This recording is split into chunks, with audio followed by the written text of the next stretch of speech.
So we'll start in about 1 minute.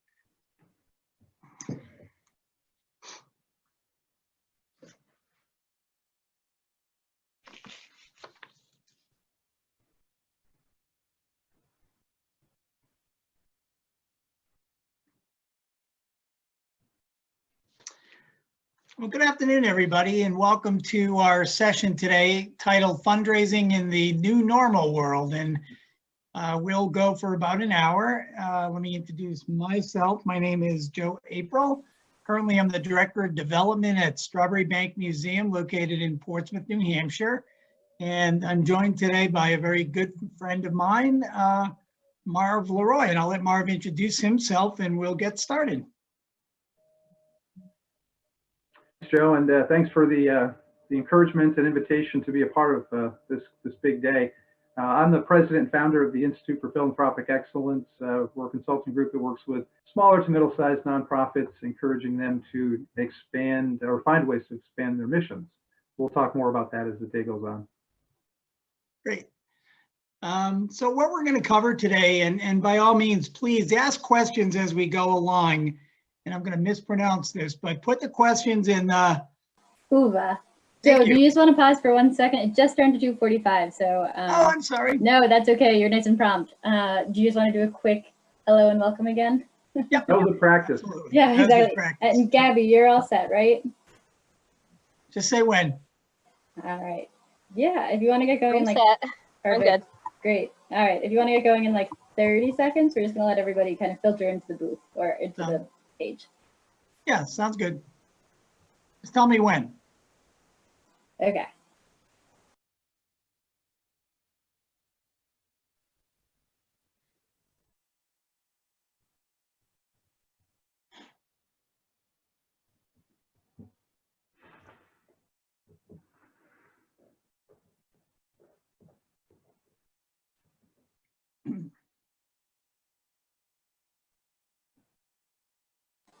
All right, if you want to get going now, that's great.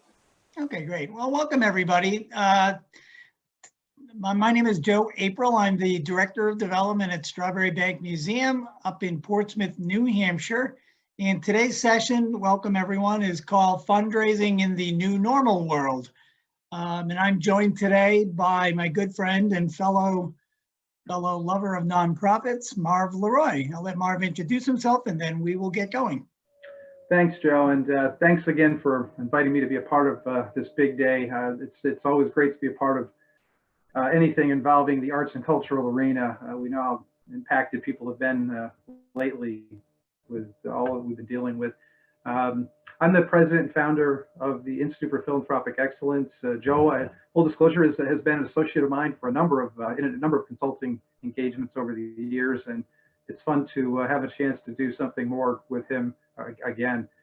We've really focused and specialize on helping smaller to middle-sized nonprofits work on advancing the resource development programs to expand missions. So this is a really perfect topic for me to be a part of. So thanks again. Yeah, and as Marv said, we've worked together in different functions for a long time. And one of the things you'll see today is that Marv comes to the table with a wealth of knowledge from large organizations as well as small to mid-size, and all across the country at all different times, including 2008, which, although this is very much a new normal and something that, unless you were around in 1918, we really haven't seen before. But I think what Marv will be able to share some light with us today is, sort of what he has seen both in large, middle, small, in different organizations throughout the country that can help us as we're all kind of trying to find our way through this. So the way that we lined up today is to just start with, as we just did, some quick introductions.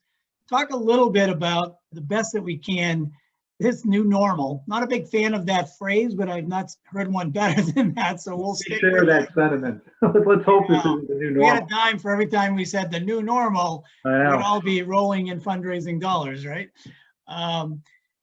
Interesting, when Marv and I were preparing for this, Marv came up with what I thought were two really incredible things that if we did have a crystal ball, we would all feel pretty good right now. But unfortunately, I don't think any of us had a crystal ball.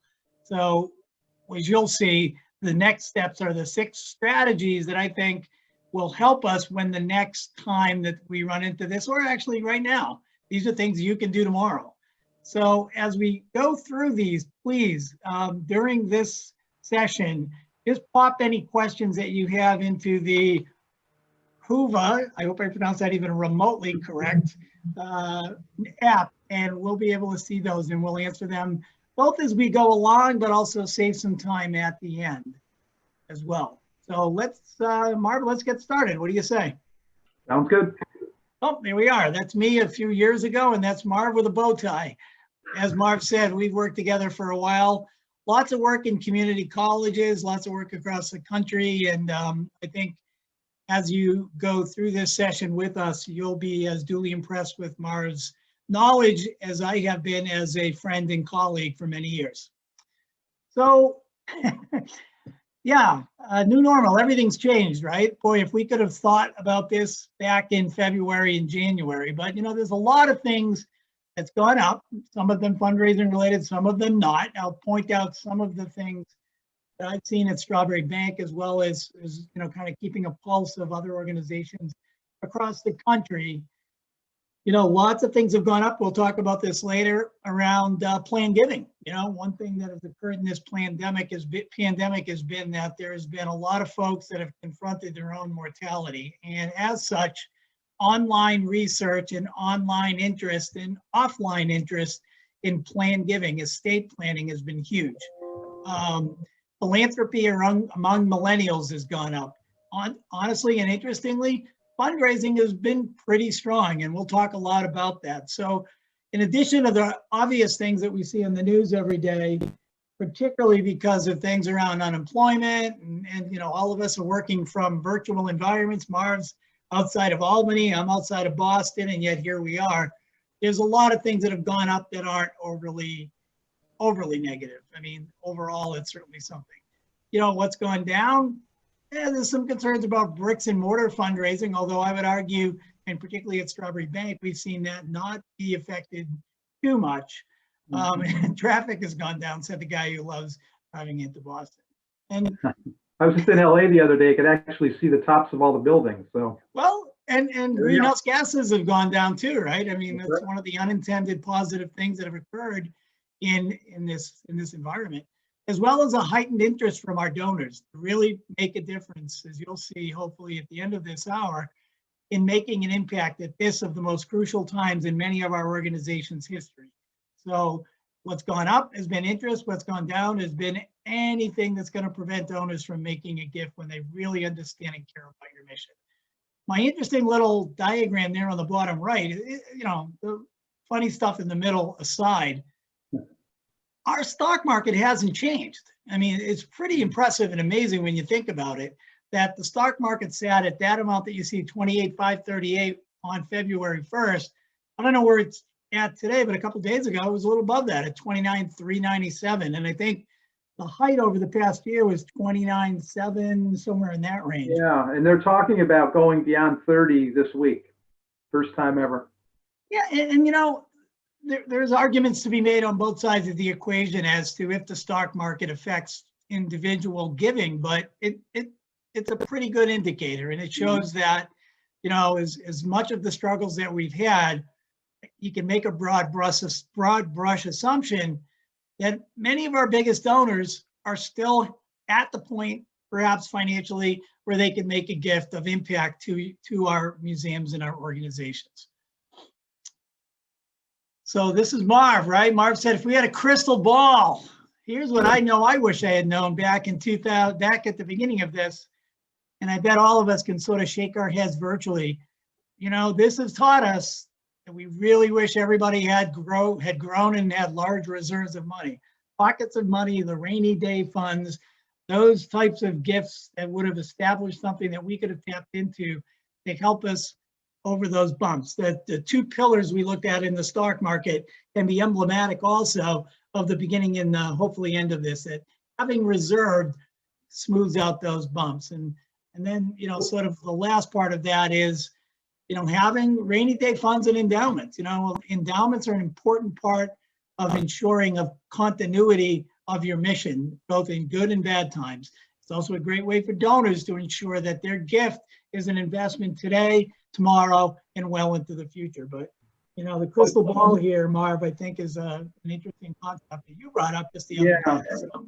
And you don't need to have a crystal ball to know that you're always going to have, you know, the ebbs and flows of business cycles, even in the nonprofit world, and especially in the nonprofit world where we live on a smaller margin than the for-profit arena.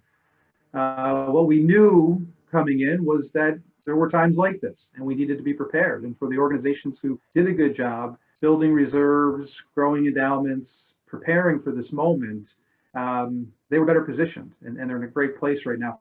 You know, there are economists in this country, many of them, who are predicting that as many as a quarter to a third of the nonprofits in the country will go out of business by the end of this year as they currently are structured. Many will retool, many will align with other organizations. Some might even go into formal mergers with other organizations, which could strengthen the you know, the arena. And that's not a bad thing. Some would say that 1.5 to 1.8 million nonprofits in the country are too many to begin with, especially from a fundraising perspective. A lot of competition, both for dollars and professional staff. So, you know, some of this is just right sizing, and you know, that's a positive at the end of the day. It is, and I think one of the things we'll talk about and kind of integrate today is, I heard this term recently, how do you fundraise for a crisis in a crisis, right? Well, I think first of all, let's drop the word crisis and talk about opportunities. And second of all, let's look very seriously at what we can do today that's going to help us today, help us tomorrow, but also help us plan for the future. There will be another crisis. Let's all knock on wood that it's not one similar to this, but you know, there will be something. And if we learn from this one, I think, and I know Strawbery Bank as a museum, as you'll see, is learning every day. And we're also adapting where we know we need to be, not just over the next week, year, 18 months, but the next 3, 5, 7, 10 years. If we learn and start these strategies now, as Marv's going to lay them out for us, and I'll articulate a little bit about them in relation to Strawbery Bank, I think we can fundraise today, fundraise tomorrow, raise money today, keep our mission going, and also build so that when that next crisis hits, we'll be well prepared for it, both in terms of having money socked away in a rainy day fund, but also I would suspect shifting the culture of philanthropy within our organizations to be better prepared to be able to address these. So I'm just going to go through these real quickly, and then Marv, I'm going to turn it over to you, and we'll ping back and forth and dig deeply into these. Sounds good. Okay. So just to tee us up, you know, and I'm just going to cover these very fast, and then we'll get into each one individually. But from Marv and my perspective, and what I've learned at Strawbery Bank, and what Marv has really shared with me from all of his many clients across the country, number one is, you know, you got to, people love you, right? Now is the time to go back and love them even more. These are your key stakeholders, top of your list.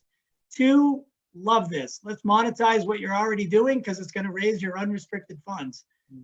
Marv and I both, for years, I think the first time we met 20-something years ago, Marv, was, hey, how are you? Let's talk planned giving. We are both passionate people around planned giving.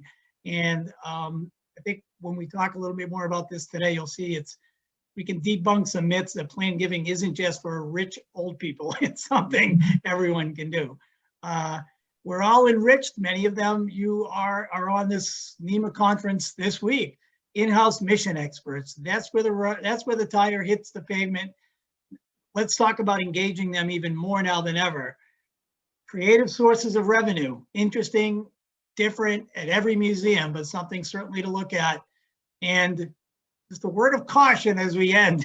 about virtual events, auctions, and particularly galas. So Marv, let's start. And I'm going to turn it over to you. But, the first one is talk about your key stakeholders. Why don't you tell us, and then I can share a little bit about Strawbery Bank. Yeah, and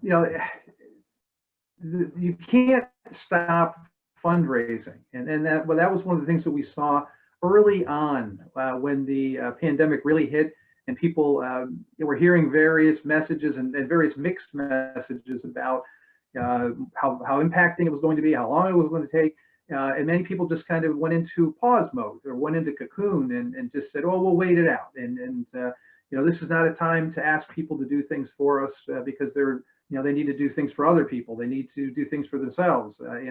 And what we have found is that, and actually the numbers bear this out. I mean, the groups that study giving in America saw in that second quarter of the year a big dip in philanthropy. It was a time where there wasn't a lot of money being raised compared to previous years.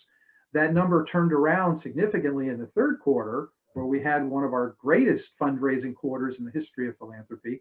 And now we're anticipating going beyond that in the fourth quarter. So people did wait for a while, but then realized you couldn't wait it out for a year. You couldn't give up your entire budget cycle to that process. And the people that they turn to, obviously, when you see the numbers of dollars that are being raised, weren't small donors. They weren't online giving. They weren't annual funds. They turned to their greatest supporters. And they whether they were in a campaign or out of campaign, stayed in campaign mode with that mindset. And the one thing I will say is that in that second quarter, and we were encouraging people to do this, if they were going to go into pause mode and take a little bit of a breather during that time frame, was still stay engaged with those donors. Really beef up the stewardship piece of it. Get on the phone, say thank you for everything you've done. Let them know that these are times that are unpredictable at that point. They went from unpredictability to predictably horrible from a budgetary perspective pretty quickly. And we had some relief from government. We had PPP monies. We had some other monies that flowed from the states and the federal government that helped buy us some time. Most of those, by the way, which were portrayed as loans on the front end, are being forgiven now and are not. There's no anticipation of collection of those monies back. I've talked to two organizations that I'm working with currently where that was the case. They've already gotten letters from the Fed saying, don't worry about it. We don't expect you to pay the money back. So they ended up being grants, especially for the most part. But the key stakeholders mostly speaks to our greatest supporters, our benefactors, people that we always seem to turn to. And the reason we always seem to turn to them is they more often than not say yes, and they rise to the level that we need them to.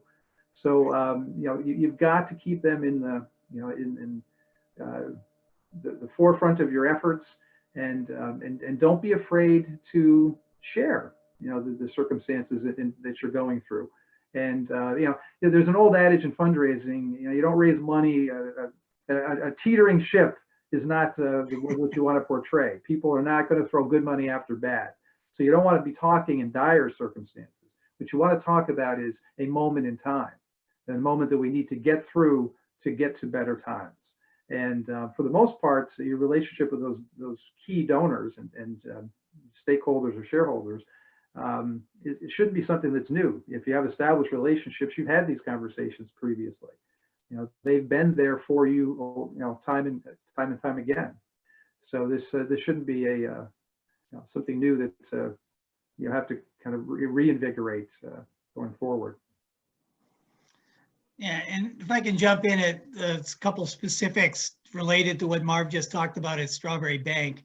We're, like many of you here today, we're a local nonprofit, we're a museum. We're in a town that's got great philanthropy. We also are in a town where there are other nonprofit organizations that on the surface do some pretty amazing things that one would think and interpret as being extraordinarily critical during a pandemic. And like all of you, that includes, and they're wonderful organizations, that includes homeless shelters, that includes food banks.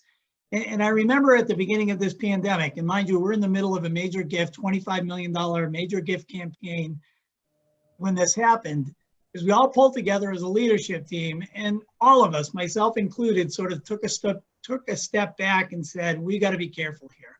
We are donors of their donors in a small town. We all know that. We don't want to be tone deaf to the needs of other organizations. And it took one of our major donors, quite honestly, who said, guess what? You guys are the educational icons in this community. And I guarantee you, not only as an outdoor living history museum that has been here for decades, you're what educational institutions are going to learn to, because they aren't going to have people go to school. Repivot. And we want to support that. I want to support that. Do not be shy nor embarrassed about your mission vis-a-vis others. And as you can see, the numbers over there, which are all unrestricted gifts over from the time frame of February 1st to November 1st, honestly, it's almost like a major gift pyramid unto itself, where 5% of our donors gave us 95% of our money, in essence.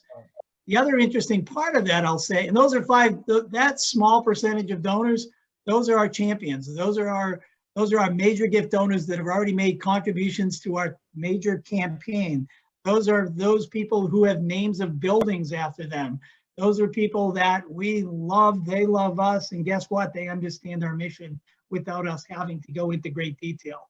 The one thing I'll say before we move on relating to key stakeholders is, once they make a gift, think of them as investors. And like any investor, they want to know what their money is doing. So don't, as I think sometimes happens, don't accept the gift and then just say, thank you, Marv, for your $100,000 gift.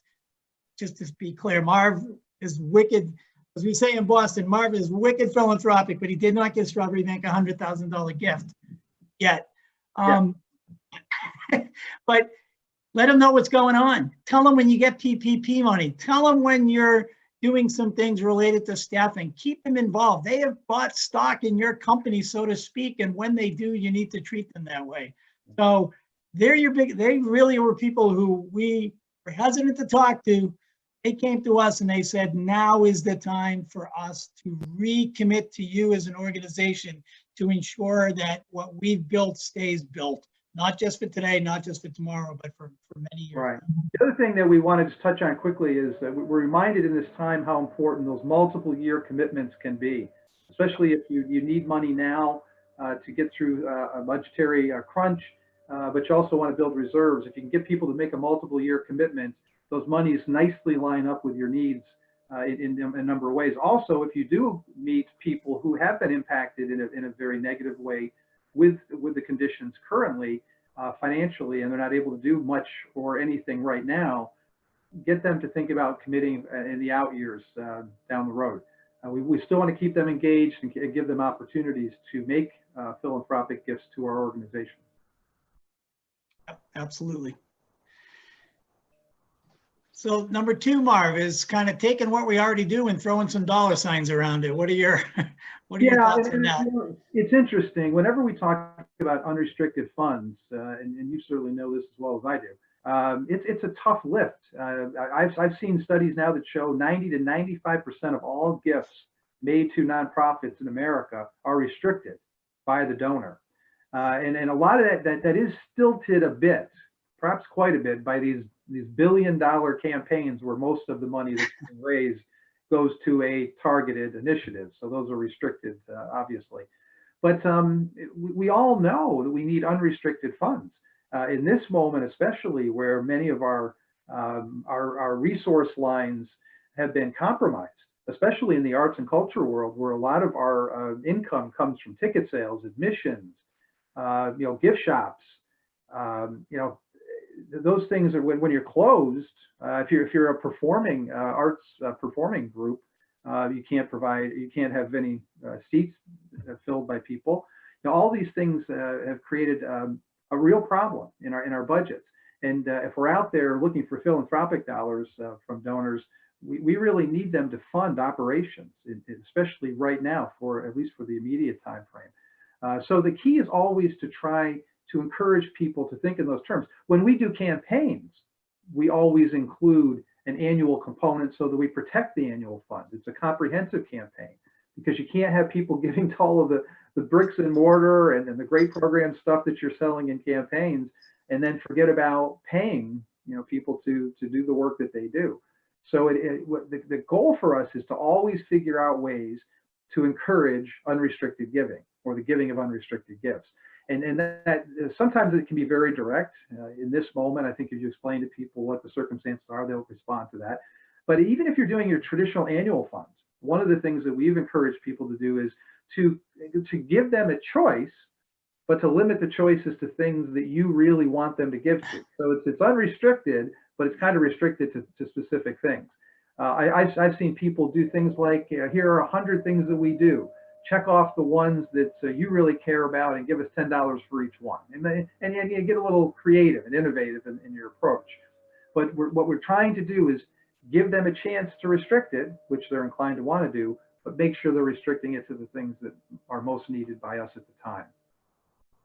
So I'll stop. Joe, you can chime in there and then I'll come up with something else. Yeah, no, and you're right, Marv, and I can tell you at Strawbery Bank, again, we came into this pandemic with a major gift campaign. So all of our efforts were focused on cultivating, stewarding, moving, naming, all of that, all the stuff you read in Capital Campaign 101, and then bam, this hits. Yeah. So, and we sat down and we said, all right, guys, we need unrestricted giving, because without it, we're not going to have a new preservation center. We're not going to have a new sea level rise initiative. We're without the building being open.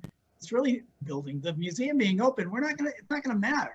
Right. So we sat around, and that second bullet point was really something, Marv, that you just said, but also that we talked about. How do you make unrestricted feel without trying to deceive donors? But how do you make unrestricted giving feel restricted? And what we did is we talked to our education department. I'll tell you, you talk about where the mission hits the road, that's where it is, right there.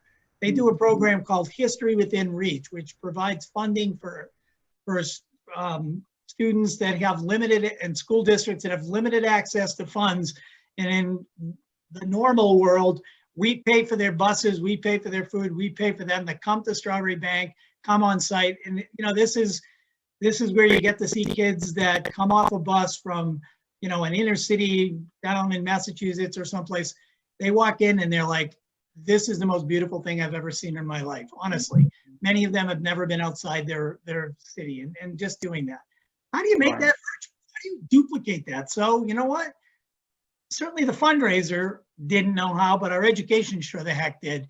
And they came up with those things that you see in that second box. They came up with 3D remote field trips, live visits with role players. Guess what, guys? We'll have a role player show up in your house. If you're a homeschooler, we'll have a role player, not literally, but show up at your school, and we'll try to bring Strawbery Bank to you.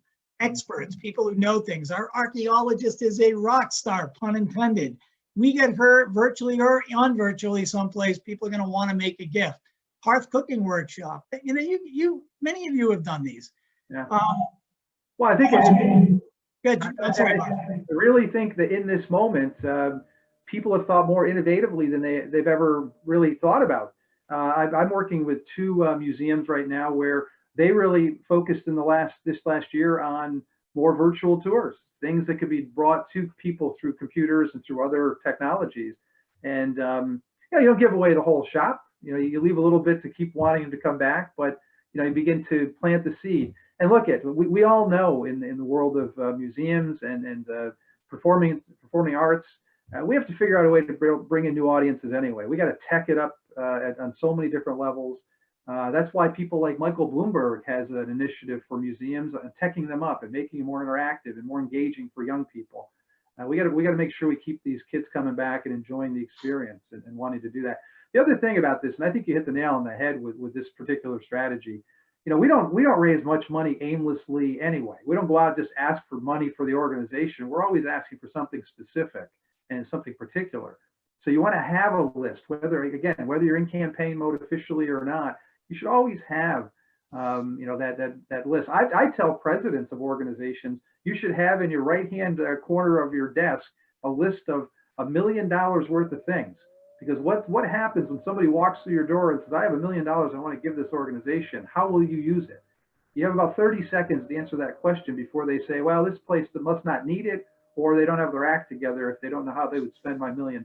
So you should have thought about these things before the moment anyway, and had those plans in place. And that's a good exercise you can do right now if you haven't. Absolutely. And last thing before we move on, you see in the bottom right-hand corner here, that was our unrestricted selling right there. We said, guys, look, we can have all the time loopers in the world, but without the staff to teach it, we're not going to get very far. Right. So what we sold on our unrestricted giving sort of appeal was help us underwrite the cost of our staff. Very important. We're not asking for money above the budget line to pay additional people. We want to keep our current staff employed. We want to keep our current expertise in-house. So we were very upfront and very focused on that, and we showcased them because they're rock stars, as you'll see as we move forward. So remember, when you make a large gift request from one of your benefactors and top donors, be sure to have a conversation about carving out a piece of that gift for unrestricted annual. And especially in multi-year pledges. If they haven't been a regular donor to your annual fund, it's a good way to get them there to get a 5-year pledge. It becomes very habit forming, and they're on board then. Yeah, that's a great point. And I know a lot of folks listening today are probably in small museums, 2 or 3 or 4 or 5 or 6 people. And you're thinking, like I would, yeah, it's great. Strawbery Banke has 20-something people working there. Well, you know what? Everybody that makes a gift, you can include an unrestricted portion to it. And that helps keep those smaller museums operational. And that's a perfect way to get a donor engaged in both sides of the equation. Right. Marv, it's our favorite topic, plan giving. Take it away, my estate planning friend. Well, I think we have a mutual admiration society there. I think you've taught me as much as I know about it. I hope I've returned the favor. Look, if you haven't gotten to this point, and so often plan giving is like the last few steps up the mountain. Probably many people do campaigns before they even have plan giving programs in place, and we try to integrate them after the fact. Look, there's going to be a huge transfer of wealth. We've been talking about this for a generation now, I always tell people, look, if you're either in this game or you're making a lot of nonprofits happy by not being in the game. Very few people, when they put an estate plan together and leave money to a nonprofit, have only one in their estate plan. I think by the last study I saw that most people have 6 or 7 nonprofits listed in their estate plan. So this isn't a game about knocking everybody else out. It's not shuffleboard trying to be the only one closest to the goal. It's just to be in their plans. So get in the game and learn this. And a lot of people are scared off by plan giving because a lot of people start talking about crats and cruts and nimcrats and scared the living bejesus out of them before they get going. 90+%, probably 95% of all plan gifts are the simple ones, a simple bequest where somebody just lists you in their will. And then the other 3 most often are all just beneficiary designations, life insurance, retirement funds, real estate. All they need to do is put your organization on a form and sign off on it. In some of these cases, and I don't say this because I don't have anything but admiration for lawyers, in some of these things you don't even need a lawyer to do. And that's another thing that sometimes makes people shy about plan giving because you have to get the lawyers involved. I always suggest having one as your advisor and making sure they keep you honest and well directed. But this should be a part of every ask you make. And anybody over 60 or 65 years of age, you should be having a conversation about plan giving, either in and of itself or as part of a larger discussion around a gift. And again, you make a good point is the third bullet there, plan giving equals future endowments. They line up perfectly because you don't need the money right away. You can wait for the time to come when, as we the jargon we use in the world of fundraising is we wait for the gift to mature. What does that mean? So these things should be scary. Joe and I and certainly any consultants out there can take you down the path to get this thing going. There are pretty standard materials that can be adapted and branded as your own and for your purposes. It should be a part of everything you're doing in fundraising as soon as possible if it's not already. Yeah. And again, you know, and at Strawbery Bank, it's a big part of what we're doing right now. You can see on the right, which is the, you know, our campaign that we're doing is a combination of annual, capital, and plan giving. And it's almost split right in half, right? I mean, we have a lot of planned gifts out there. And the other thing that we found about planned gifts, and this happens, Marv and I used to joke when we worked together as consultants, that planned gifts are great when somebody's sitting in their office, somebody walks in the door, calls on the phone and says, guess what? Mary Jones died. Like, all right, well, who's Mary Jones? Well, I don't know, but she just left you $5.783 million. It's like, oh, that Mary Jones. We loved her. It's like, no, you didn't. You didn't even know who she was. Guess what? Right now, I don't care the size of your museum. You can be a one-person museum or a 200-person museum. Somebody in your universe has put your museum in their will. They have. And you probably don't know about it. Cast a broad net. We did it. We found people that we had no idea had put us in their will, had put us in their will. And they were alive. And they said, well, what's going on there? Come on campus, or let's do a Zoom call, or let me tell you what's going on. And they ended up being donors that not just gave planned gifts, but they gave a campaign gift. Actually, all of our planned gifts, now that I think about it, for this campaign are not a standalone plan gift. They're a plan gift in concert with a cash pledge gift. Right. So a donor gives us $100,000 in cash and puts us in their will for $250,000. We can count on, depending on their age and everything, a gift of them in that $350,000 range, honestly. And it helps plan for the future. Cast that broad net. We did it, and the numbers point to the success. Well, and create a mechanism to bring people into something special. Create a society so that you can form a relationship. It'll help your other fundraising, because it's another way to bring them together, gather them, have them bring friends and acquaintances, business partners into your organization by way of your plan giving society. You know, and it's a great way to elevate gifts. You know, we do this all the time in campaigns. We'll go and I make a gift. You know, Joe, could you make a gift or contemplate a gift of $100,000 to support the museum for this program? Sure, I could do that. It would also be possible to do that in your estate plan, match that gift in your estate plan. So now you just made a $100,000 gift, a $200,000 gift. And it's not something they have to, they have to write another check for anytime soon. So there's plenty of strategic ways to use these programs. But it really should start with viewing this as a way to build a very strong relationship with people in a partnership, and have all the trappings of that. Have neat little lapel pins for the society, or the plaque for their "I Love Me" wall, or have a dinner so that you gather them occasionally and talk about all your programs and give you a chance to really grow that the relationship with the individuals. Yeah, you could have a virtual dinner of your plan giving society, right? Sure. Seriously. Hey, so real quick before we move on, I got to share one that happened fairly recently where a potential donor said, yeah, I'd love to establish an endowment, but man, I just can't do it right now.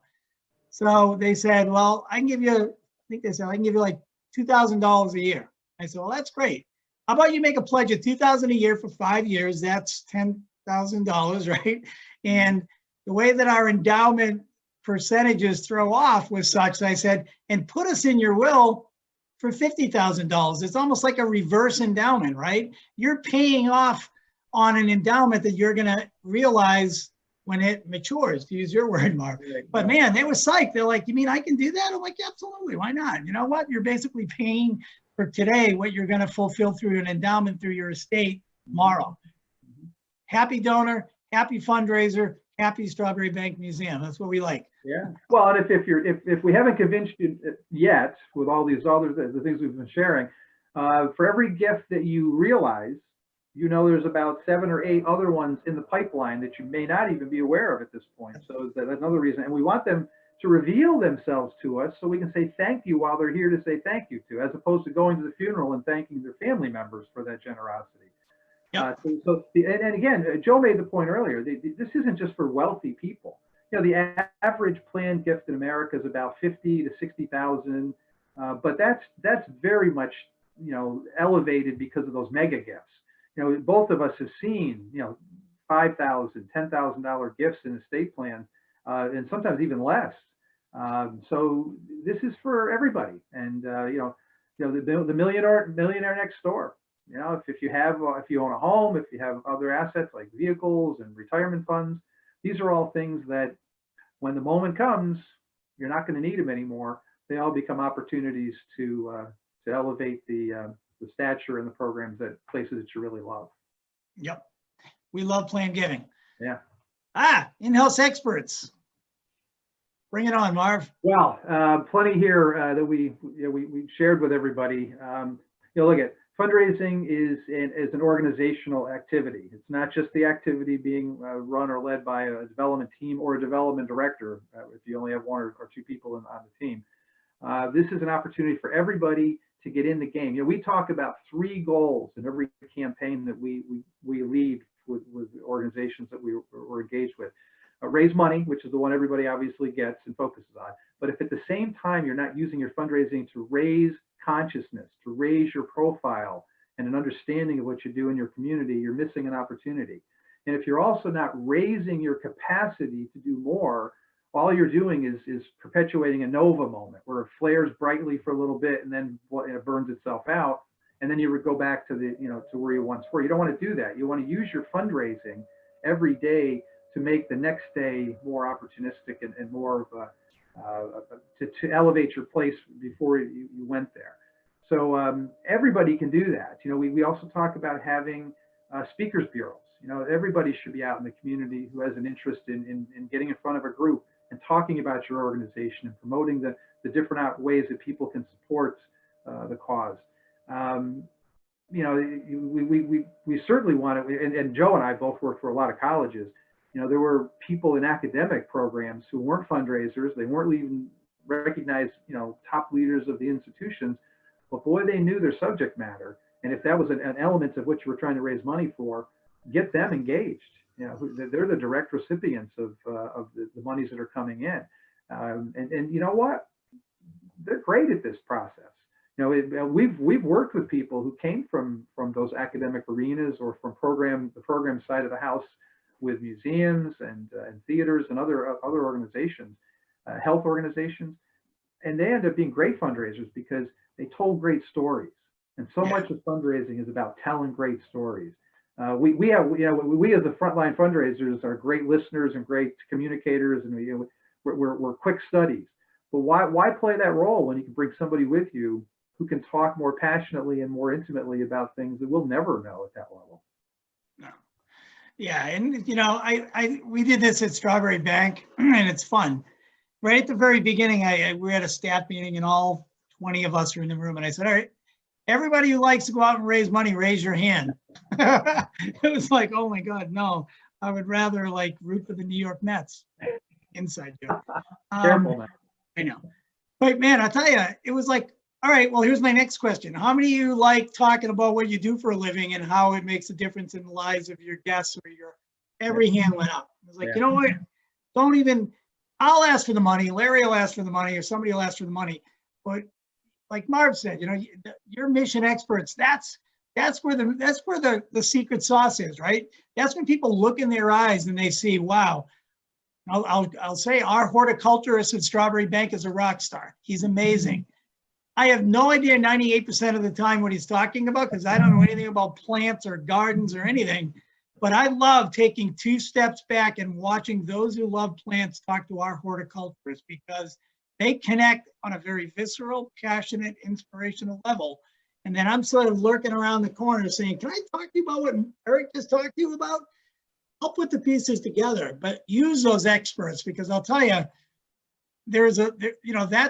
that's what nobody else has, right? There are organizations that are doing things, but they don't have those living, breathing embodiments of our mission that we all do. And you can see on the right-hand side, at Strawbery Bank, we're doing coffee hours virtually. Oh, meet Larry, our wonderful and amazing, not just because he's my boss, but because he is.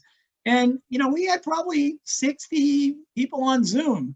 And honestly, they were all really good plan giving prospects, to be very, very honest. And we're following up with them because they love Larry and they love Strawbery Bank. But you can see the other ones. These are focused on people's levels of interest that it's wonderful to see. And they're building donors for the future. Hey, we have about 6 questions, Marv, so we'll wait till the end and ask. So one other thing here is that, this is a great spot for those board members and trustees and even leaders of the organization who really still don't want to be, actively asking for gifts.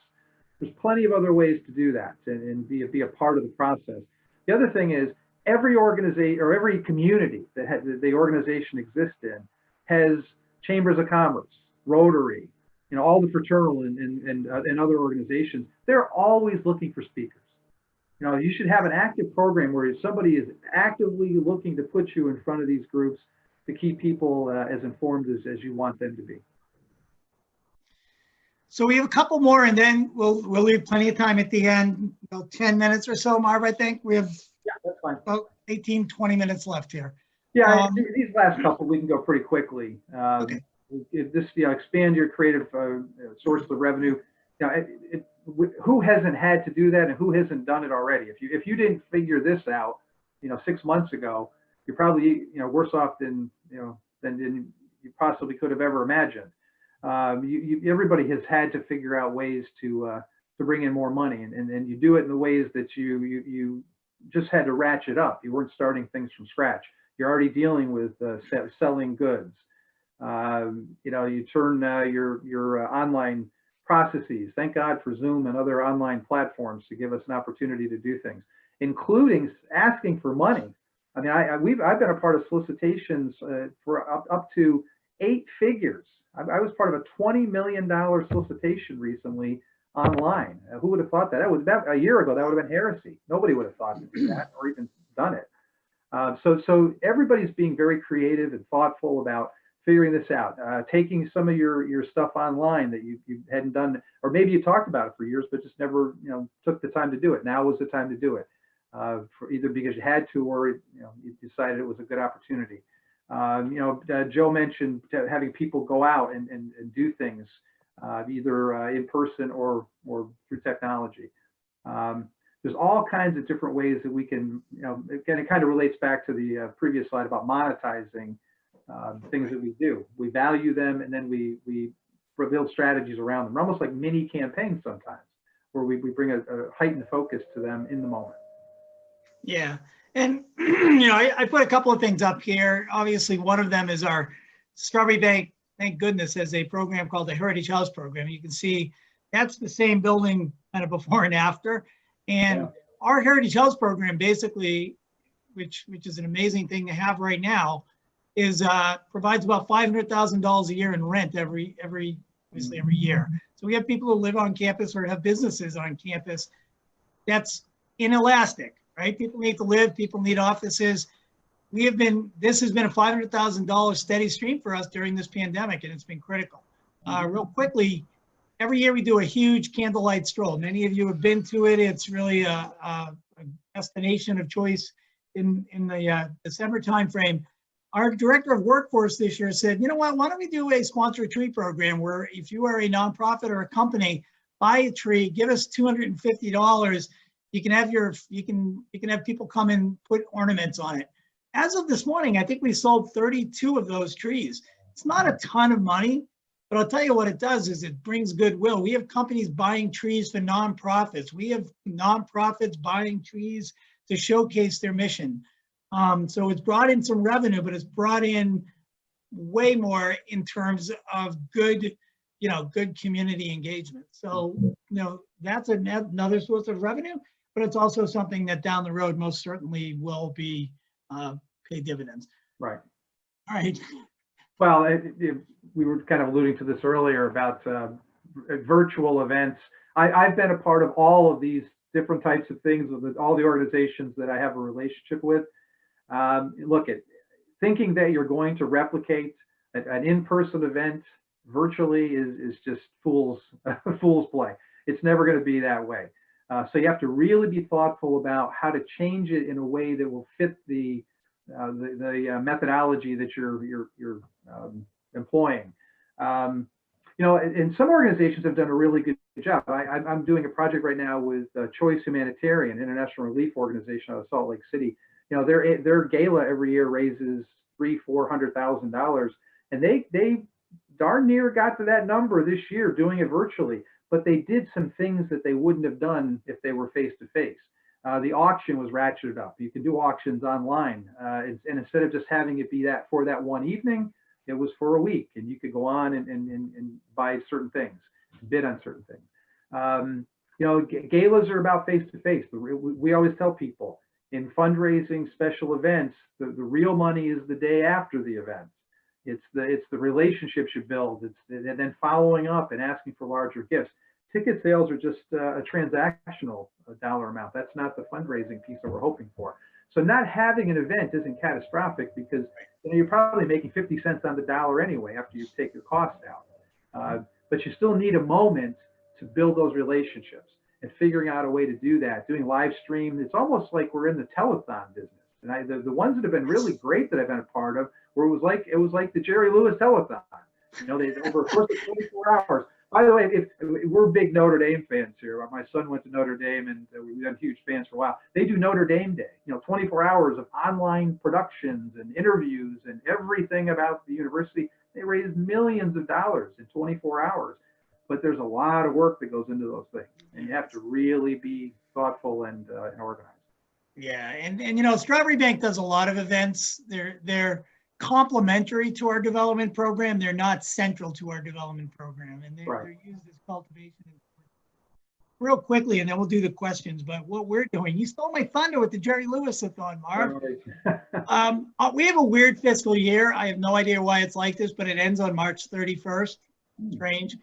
Kind of works out well though, because now we're really not in competition to all those June and July sort of end of fiscal year. Anyways, what we're doing after canceling most of our special events is we're going to do a March match-a-thon. We have a donor that does a match, 25,000, and we find 25,000 for it. What we're going to do this year is sort of a combination of, like you said, Marv, it's going to be almost like a telethon. It's going to be live and taped. We're going to thank all the donors from the prior year. We'll have a host. We'll showcase that March match donor. We'll have that individual or individuals talk about why they did it, why it's important to them. We're going to use that throughout the hour to talk about, if you'd like to make a gift, it's going to be matched. Call this number, that kind of thing. We're also going to tap into our experts, as we talked about in strategy number 4, I think, where one of our role players is going to sort of show people how to make a blitz. I think it's called that, Mrs. Shapiro from 1919. We're also going to cultivate those mid-level donors, because we're going to invite everybody. We're going to have our board do watch parties, have people not at their house, but virtually be invited to watch this event with them as a favor. So we'll be able to bring in new donors. And last, that's really important for me, is it's going to give us a pivot point from one fiscal year to the next. We're going to be able, at that snapshot in time in March, talk about what we did over the past year, how we were able to raise money, what it's meant to us, what we've done with it, and guess what we're going to focus on for the next year. And the last part of it is going to be to invite people to be an active participant in our mission over the next 12 months. And you'll be hearing from us. I love that. It's not an event per se, more like a telethon type thing. So we're really Joe, I just got an invitation to be part of an auction type event for one of our favorite nonprofits in the arts world, the Algonquin Playhouse. Yeah. They're going to be auctioning off props and part of the scenery from some of their shows. There's probably in a storage, shed somewhere on the site, and they're going to, offer those things up so that you can have them in your home, which is kind of a neat. I'm actually going to tune in and see if there's something that'll be fun to grab. All right, we're going to go right to questions because we have 6 of them. Marv, I'm going to throw out the one. This is really cool how this app works. People vote on which question should be asked first, so I'm going to jump right in. Nice. And Marv, I'm going to ask you, while continuing to store and ask major donors, what about the aging of these donors? How are you building next generation key stakeholders? Yeah, well, we kind of alluded to that a few times during the the presentation.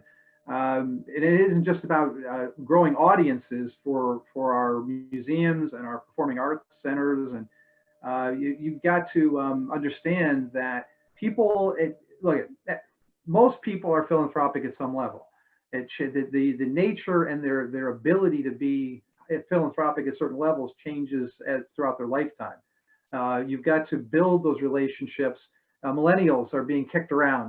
People love to beat up millennials for lots of different reasons. They're not generous.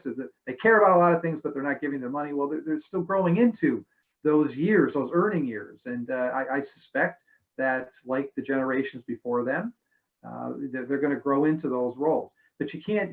Look at. We're not going to focus on them in campaigns where the 50 critical gifts helps us get to the goal.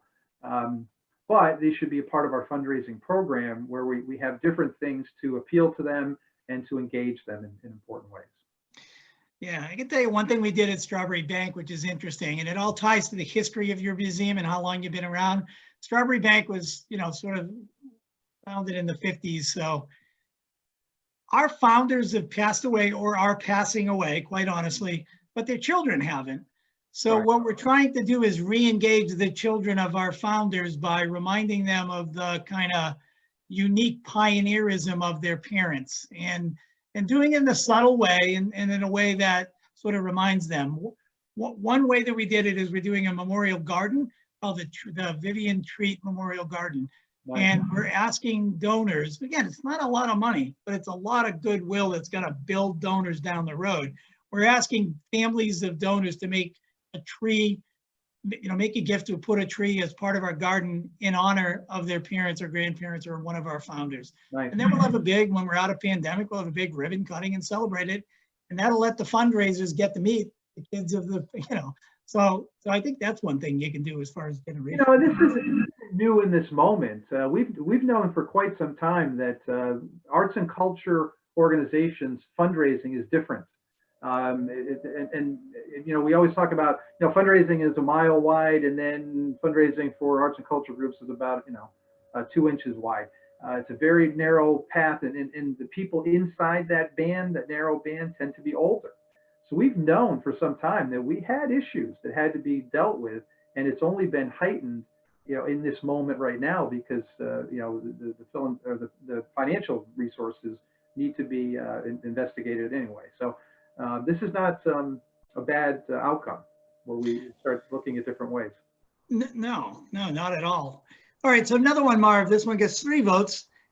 Do you tie planned giving to specific goals or mission-related programs to inspire donors? Or how do you get someone excited to give a planned gift? Well, yes, you certainly tie. Again, it goes back to we don't raise a whole lot of money aimlessly, regardless of the fundraising program. Even the annual fund, as we mentioned, we need to give them ideas. We need to put certain things in front of them that we want them to gravitate toward. Planned giving is part of is another tool. Planned giving isn't its own program. It's a tool by which you can make a gift and hopefully make a larger gift. We now look at. We don't want planned gifts to fund annual funds, operational things, because we don't know when we're going to realize them. We don't know when they're going to mature. So obviously they don't line up well. But most everything else, building projects. If you have, if you're building and you have construction costs on a schedule, you can't use planned giving for those types of activities. So you're still going to be thoughtful about the things that you line them up with. But yeah, you want to be able to ask with some specificity as to where you're going to employ the dollars. Yeah, and I like planned giving to be driven towards endowment. I think that's always important. I always go with the planned giving backwards. I'll say to somebody, if it's clear in the conversation, things like, I really would like to make a larger gift. If my wallet matched my heart, man, I'll tell you, this would be great. I always start with, throw money out the window. What do you want to achieve? Let's not make believe there's no money restraints. And then you can cobble a gift together using planned gifts and others to make that happen. And I think for me, the motivation tying goals and mission to planned giving is finding out what inspires the donor. And then if it's matching, find a way to have a planned gift that can make that occur if they can't do it by cash and plans. Now, if you have somebody who's been a wonderful annual fund donor who believes in funding the operational side of the house, those are great prospects for using planned giving to make an annual gift in perpetuity. I actually have 3 organizations where I've made a gift to replace out my $1,000 president's level gift. And that's about $20,000, 5%. Spin off $1,000 forever. Every single year, my name will show up. Mine and my wife's name will show up on donor lists. And it'd be fun 20 years later, somebody will see my name and they'll go, didn't he die like 20 years ago? And yet you're still giving to the annual fund. So you can use planned giving to do that, but you have to be thoughtful about it and make the plans known. Yeah, don't forget about your planned gift to Strawbery Bank Museum, Marv, to go along with that major capital gift. I need to get out there and we need to have that talk. All right. Hey, one more question. It's an interesting one. Many museum layoffs have hit mission-centric areas, including curatorial and education. Yeah. Are there ways to tap this available talent in service to fundraising, future fundraising staff? Well, I think we alluded to that earlier. I mean, everybody should be involved in fundraising. And you look at, I have a project right now with the National Lighthouse Museum down on Staten Island. It's a great old museum. It's on the promenade, has a beautiful view of Manhattan from across the, the bay. They had a wonderful curator and lost her through this process. She ended up in another great organization and will do wonderful things there. But they weren't quite at that point where they could, make the level of commitment that needed to be made fast enough to do that. So I think engaging everybody on the fundraising side, knowing full well that it's going to help keep everybody in their positions committed to the mission of the organization is in everybody's best interest. It is. Last thing for me, we have 2 minutes left, but I'll tell you that one of the things in the campaign that we're doing at Strawbery Bank has been, we boldly asked major donors to endow positions. We said to our one donor, if you give us $2 million, that's going to help us endow a very senior level position. Mm-hmm. We'll name it. Colleges do it all the time. The Marv LeRoy endowed planned giving dude at Siena College. Yeah. Don't find, you have donors that, like we do, that are passionate about a particular area. If your archaeologist makes X, talk to a donor about finding X in a gift that'll be able to pay for their salary, because that means they're not going to get laid off. They're not going to suffer in this recession. And whatever you were paying that archaeologist now gets freed up to pay somebody else. So it's like a gift that keeps on giving. And we've had somebody actually is endowing one position and then another. So 2 positions total, which is a great thing. So that's our time, Mark. Last word. You made a good point, though. If you're looking for models of how to do that, call your local university or college. They've been doing it for generations. They can help you put it together. And many of the donors that are giving to your museum have likely given to a university and are very, very understanding of this model. I mean, that's what happened with the guy who endowed our director's position. He was like, yeah, I did it at XYZ college. Of course I'll do it. That makes total sense. So, right. Well, that's it. We're up against it. Marv, thank you. And last words, I'll leave to you, my friend. Well, you look at it's never too late to start something new and to rally and fix your budget year this year. But more than anything else, when you look at fundraising going forward, it's about making sure the next time we go through a time like this, we'll be better positioned to weather the storm. Amen to that. Well, Let's thank you all. The new normal. Charlotte, thank you.